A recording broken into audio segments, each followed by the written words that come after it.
చేస్తామన్నాక చేస్తాం వెనకకు తగ్గేదేలే అన్నట్టు ఒక్కొక్కటి ఎగరబెడుతుర్రు ఏపీలో కొత్త సర్కారోళ్ళు.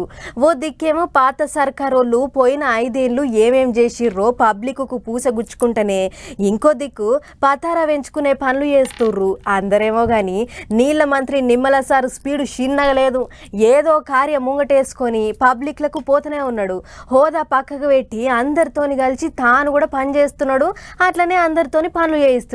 ఇగో చూడురు ఈసారి ఏం చేసిండో సారు. వానలు పొట్టు కొడతాయేమో అనుకుంటే ఉత్తగా మబ్బులుగా అమ్ముతున్నాయి. గుడు అంటున్నాడు, తుప్పిరి వాడిపోతున్నాడు వానదేవుడు.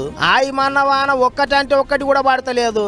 అందుకే ఇక గోదాట్లకి వెళ్ళి నీళ్ళు ఎత్తిపోసుకొని ముందుగాల తాగే నీళ్ళు అయితే ఇడిచిపెట్టిండ్రు ఏపీ సర్కారు వాళ్ళు. తొలుత పబ్లిక్ దూపారితే ఇక వెనక సిరికి ఎట్లనో ఓలెక్క భూములు దడుపుకోవచ్చు అన్నట్టు ఆలోచనలు చేసిండ్రాట. అందుకే నీళ్ల మంత్రి నిమ్మల సారుతోని కలిసి ఇంకో 2 మంత్రులు కొల్లు రవీంద్ర పార్థ సారథి ముగ్గురు కలిసి కాలువలకు చెరువులకు నీళ్లు ఇడిచిపెట్టిండ్రు. అప్పట్లో చంద్రబాబు సారు కట్టిన పట్టిసీమ ప్రాజెక్టుతోనే నీళ్లు ఎత్తిపోసి పబ్లిక్ కు దూపదీరుతాన్నాం అన్నట్టు చెప్పుకొచ్చిండు మంత్రి సారు. మన తెలుగు బిడ్డ కేఎల్ రావు ఆనాడే చెప్పాడు, భారతదేశాన్ని కరువు కాటకాల నుంచి దుర్భిక్ష పరిస్థితుల నుంచి కాపాడగలిగేటువంటి శక్తి ఒక్క నదుల అనుసంధానానికి మాత్రమే ఉంది.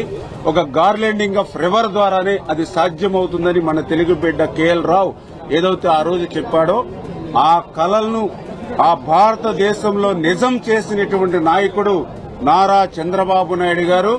ఆ గోదావరి కృష్ణను అనుసంధానం చేసినటువంటి నాయకుడు నారా చంద్రబాబు నాయుడు గారు.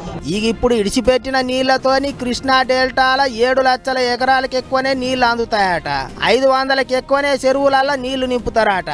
తాగే నీళ్ల తిప్పలు లేకుండా చేస్తారట. ఇదిట్లుంటే మొన్నటిదాకా ప్రతిపక్షంలో ఎమ్మెల్యేగా ఉన్నా సరే నిమ్మల సారు మస్తు రుంవడిగా పనిచేసేది. ఎవ్వలకేం తిప్పలు వచ్చిందన్నా ఉరుక్కుంటా పోయేది. ఇప్పుడు సర్కారోళ్ళు మంత్రి సీట్ల కూకబెట్టేటాలకు ఇంగింత రువ్వడి పెంచిండు. మంత్రి పోస్ట్ ఇచ్చినా సరే సారు పబ్లిక్ తో కలిసి పనులు చేస్తున్నాడు.